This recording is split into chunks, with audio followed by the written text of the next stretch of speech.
धैर्य के साथ आगे बढ़ते रहना चाहिए, क्योंकि कभी कभी सफलता देर से मिलती है। धर्म। रास्ते में शिष्यों को दिखे बहुत सारे गड्ढे, तो उन्होंने बुद्ध से इसका रहस्य पूछा।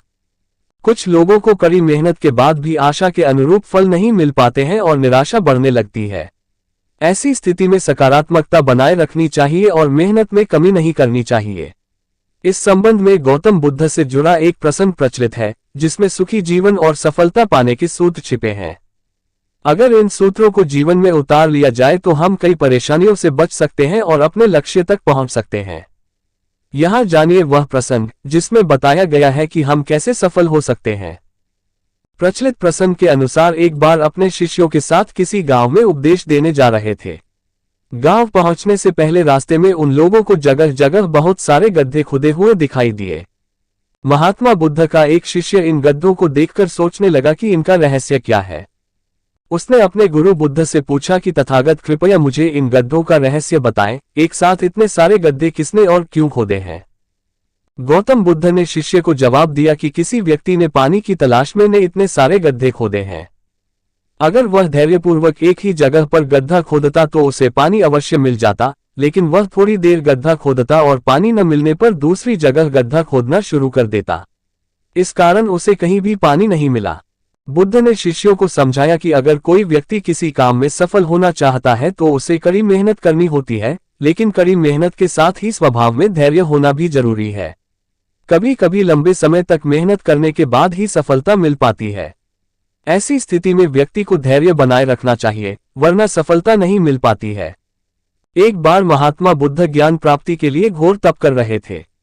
उन्होंने अपने शरीर को काफी कष्ट दिया, घने जंगलों में कड़ी साधना की, पर आत्मज्ञान की प्राप्ति नहीं हुई।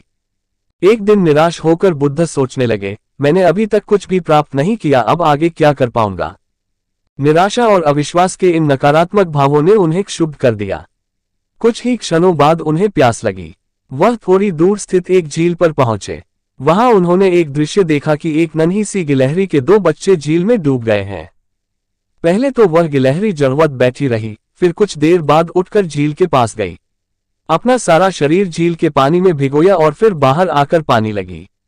ऐसा वह बार बार करने लगी। बुद्ध सोचने लगे, इस गिलहरी का प्रयास कितना मूर्खतापूर्ण है, क्या कभी यह इस झील को सुखा सकेगी। किंतु गिलहरी का ये प्रयास लगातार जारी रहा। बुद्ध को लगा मानो गिलहरी कह रही हो कि ये झील कभी खाली होगी या नहीं ये तो मैं नहीं जानती, किंतु मैं अपना प्रयास नहीं छोड़ूंगी। अंततः उस छोटी सी गिलहरी ने भगवान बुद्ध को अपने लक्ष्य मार्ग से विचलित होने से बचा लिया।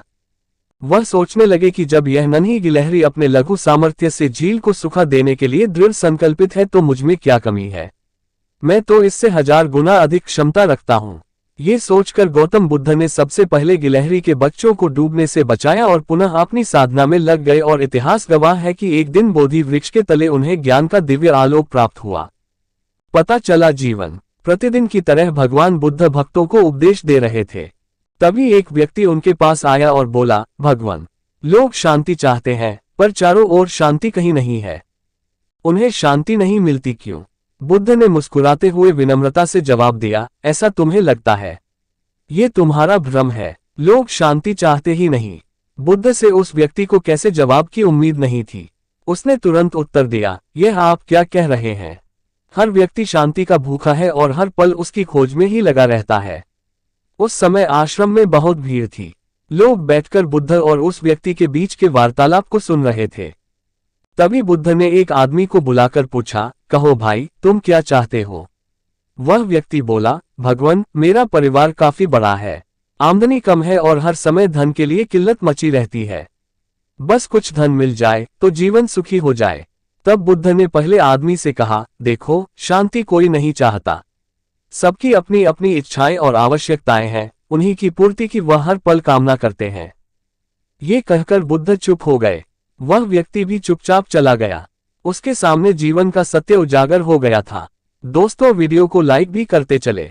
रुरु मृग की कहानी। रुरु एक मृग था। सोने के रंग में ढला उसका सुंदर सजीला बदन माणिक, नीलम और पन्ने की कांति की चित्रांगता से शोभायमान था। मखमल से मुलायम उसके रेशमी बाल, आसमानी आंखें तथा तराशे स्फटिक से उसके खुर और सींग सहज ही किसी का मन मोह लेने वाले थे। तभी तो जब भी वह वन में चौकैया भरता तो उसे देखने वाला हर कोई आह भर उठता। जाहिर है कि रुरु एक साधारण मृग नहीं था। उसकी अप्रतिम सुंदरता उसकी विशेषता थी, लेकिन उससे भी बड़ी उसकी विशेषता ये थी कि वह विवेकशील था और मनुष्य की तरह बातचीत करने में भी समर्थ था। पूर्व जन्म के संस्कार से उसे ज्ञात था कि मनुष्य स्वभावत एक लोभी प्राणी है और लोभवश वह मानवीय करुणा का भी प्रतिकार करता आया है। फिर भी सभी प्राणियों के लिए उसकी करुणा प्रबल थी और मनुष्य उसके करुणा भाव के लिए कोई अपवाद नहीं था। यही करुणा रुरु की सबसे बड़ी विशिष्टता थी। एक दिन रुरु जब वन में स्वच्छंद विहार कर रहा था तो उसे किसी मनुष्य की चीत्कार सुनाई दी। अनुसरण करता हुआ जब वह घटना स्थल पर पहुंचा तो उसने वहां की पहाड़ी नदी की धारा में एक आदमी को बहता पाया। रुरु की करुणा सहज ही फूट पड़ी। वह तत्काल पानी में कूद पड़ा और डूबते व्यक्ति को अपने पैरों को पकड़ने की सलाह दी। डूबता व्यक्ति अपनी घबराहट में रुरु के पैरों को न पकड़ उसके ऊपर की सवार हो गया। नाजुक रुरु उसे झटक कर अलग कर सकता था, मगर उसने ऐसा नहीं किया। अपितु अनेक कठिनाइयों के बाद भी उस व्यक्ति को अपनी पीठ पर लाद बड़े संयम और मनोबल के साथ किनारे पर ला खड़ा किया। सुरक्षित आदमी ने जब रुरु को धन्यवाद देना चाहा तो रुरु ने उससे कहा, अगर तू सच में मुझे धन्यवाद देना चाहता है तो ये बात किसी को ही नहीं बताना कि तूने एक ऐसे मृग द्वारा पुनर्जीवन पाया है जो एक विशिष्ट स्वर्ण मृग है, क्योंकि तुम्हारी दुनिया के लोग जब मेरे अस्तित्व को जानेंगे तो वे निस्संदेह मेरा शिकार करना चाहेंगे। इस प्रकार उस मनुष्य को विदा कर रुरु पुनः अपने निवास स्थान को चला गया। कालांतर में उस राज्य की रानी को एक स्वप्न आया। उसने स्वप्न में रुरु साक्षात दर्शन कर लिए। रुरु की सुंदरता पर मुग्ध और हर सुंदर वस्तु को प्राप्त करने की तीव्र अभिलाषा से रुरु को अपने पास रखने की उसकी लालसा प्रबल हुई। ऊंचा जीवन स्तर नहीं है, राजा से रुरु को ढूंढ कर लाने का आग्रह किया। सत्ता में मद में चूर राजा उसकी याचना को ठुकरा नहीं सका। पहले अपने उसने नगर में ढिंढोरा पिटवा दिया कि जो कोई भी रानी द्वारा कल्पित मृग को ढूंढने में सहायक होगा उसे वह एक गाँव तथा 10 सुंदर युवतियां पुरस्कार में देगा। उनके कृतकृत्य राजा के ढिंढोरे की आवाज उस व्यक्ति ने भी सुनी जिसे उस व्यक्ति से दूर रहने के लिए जिस प्रकार लोहे से जानना नरवाई राजा के दरबार में जाता है, उसी प्रकार दुर्गति तक ले जाते हैं। जीवन में दुख न हो, दुख मनुष्य क्रोध को प्रेम से, पाप को सदाचार से, ये दुखों को दान से ही भाषण देना चाहिए से जीत सकता है। दुख कभी आपसे दूर रहेगा नहीं जब आप हजारों को खुश रखने की कोशिश करेंगे। वीर है जो एक दुख का कारण क्या है? राजन, मनुष्य का जन्म मानव का अहम कारण मनुष्य की जीवित कामना करने की तीव्र इच्छा से श्रवण कठिन है और बुद्धियों की ऐसे बुलाते के जीवन में दुख नहीं है। जो जिस चीज के लिए झूठ बोलता है, चोरी करता है, इसलिए किसी चीज को लेकर ज्यादा दारू नहीं रहा चाहिए। वह इस संसार में अपनी गुजरने के बाद उस व्यक्ति के डूबने और बचाए जाने के जीवन का दान उत्तम है। करुणा ने राजा में धर्म का रस मीठा है। व्यक्ति को यह समझना होगा धर्म के दुख हमेशा के लिए नहीं रहता। उस व्यक्ति का संहार कृष्ण से मार्ग लगने के उपाय नहीं है जाते हैं। की प्रार्थना की।